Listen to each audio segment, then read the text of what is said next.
Contrary to what the title of this video says, the holy souls love the Mass. It is said that many of them congregate around the altar. It is through the sacrifice of the Mass that relieves or releases the holy souls from purgatory. However, there are certain aspects of the modern-day Mass that the souls do not like. According to Maria Sima, the Austrian mystic who saw the souls from purgatory almost on a daily basis, many of them shared the mistakes that priests and bishops have made regarding the Mass.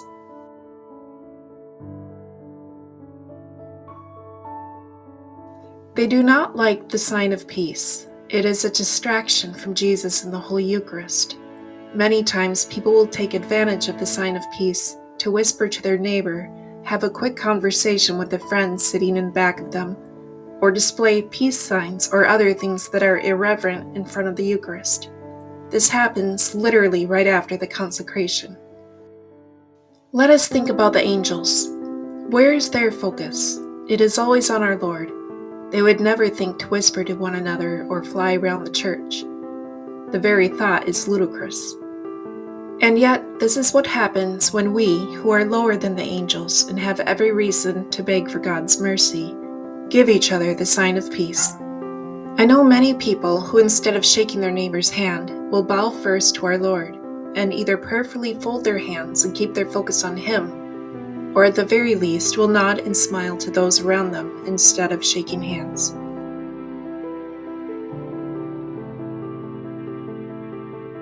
The second thing that the Holy Souls mentioned was that they do not like it when people hold hands during the Our Father prayer, for the very same reason why they do not like the sign of peace.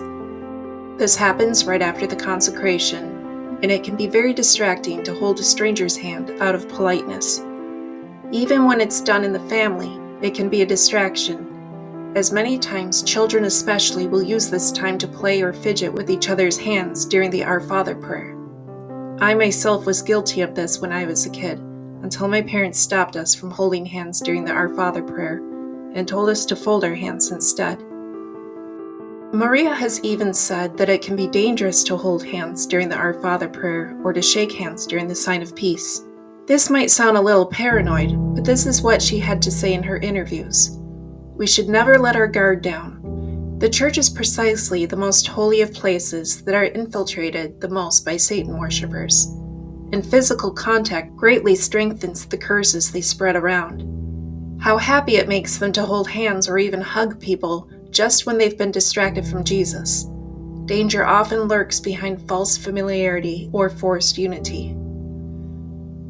Furthermore, she says, these two things come right after the consecration and precisely when we should be concentrating on the Lord and on Him only.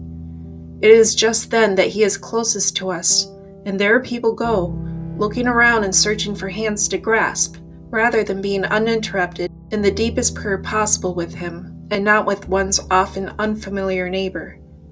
This again is bringing social ritual into the church, instead of bringing Jesus more deeply to the people.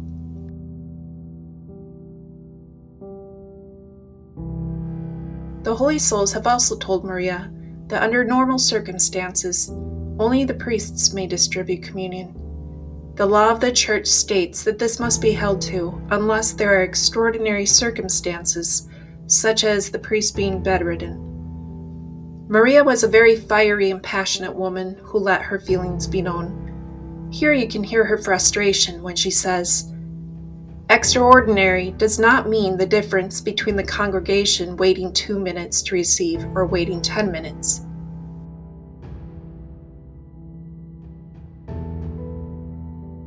The Holy Souls tells us that we should not be receiving communion in the hand. This is also said in Our Lady of Akita's messages as well. Maria Sima cautions us not to take communion in the hand, saying that one bishop will be in purgatory until the end of time for permitting the practice without caution, and another bishop, she said, will have to stay in purgatory until the permission for communion in the hand is rescinded in his diocese. Often, it is the embarrassment that keeps us from wanting to receive on the tongue. However, our pride shouldn't hold us back from giving Jesus the most respect and reverence that we can before receiving Him. As St. John the Baptist said, "I'm not worthy enough to stoop down to untie his sandals." Jesus comes down to us in the lowest form of bread to spend time with us. Surely we can make an act of humility by receiving him on the tongue, rather than so brashly in our hands.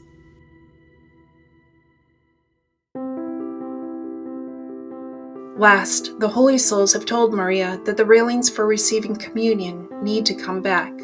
She says, "It should be the priest coming to us to give us Jesus, not us standing in a line to receive Jesus. We should be kneeling to receive him, and we should receive on our tongue." It is a lack of humility that has caused so many to become apathetic in their faith. What can we do to become fervent and on fire once again? Practice humility, humble ourselves, kneel and genuflect, keep our focus on Jesus instead of on our surroundings, imitate our guardian angel in reverence and prayer. Soon, as fires often do, our hearts will become on fire, and that fire will spread around the world to help others who are cold and apathetic become in love with our Lord once again. But that won't happen until we deny ourselves and practice humility.